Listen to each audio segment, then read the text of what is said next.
a question or two.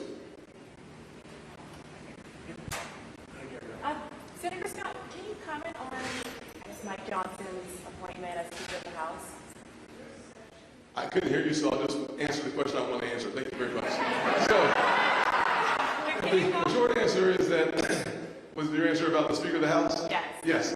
So Mike Johnson is a good friend of mine. He's a solid conservative. He's a solid believer. He gave a wonderful speech today as he talked about focusing on the future of this nation. One of the thoughts that came to mind as he concluded his presentation, he talked a lot about the Lord, talked some about his family, and talked about the mission of America.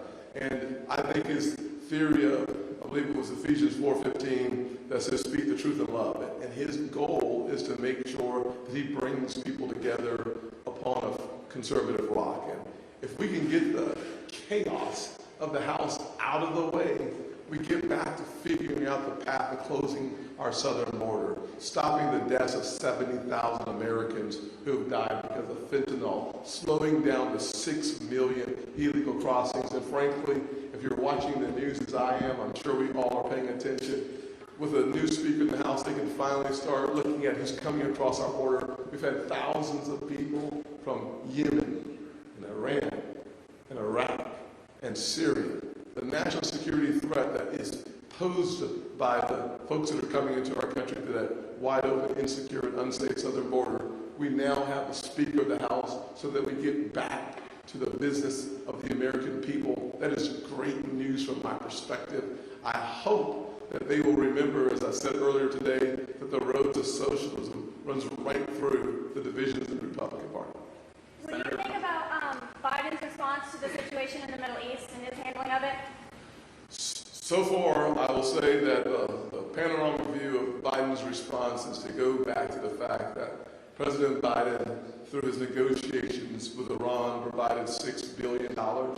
And unfortunately, when you look at a snapshot over the last several months, it's $80 billion because of the elimination of the sanctions on the oil. We know that Iran funds Hamas.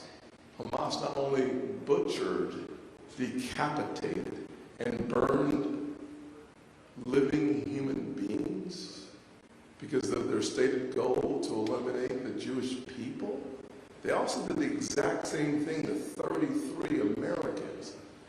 We need a president whose response is simple. Wipe Hamas off the face of the map. Do not get in the way of Israel finishing that task. And never think you can negotiate with terrorists. When you give a terrorist what they want more. When you take what they need, they give you what you want. Senator, last question, guys.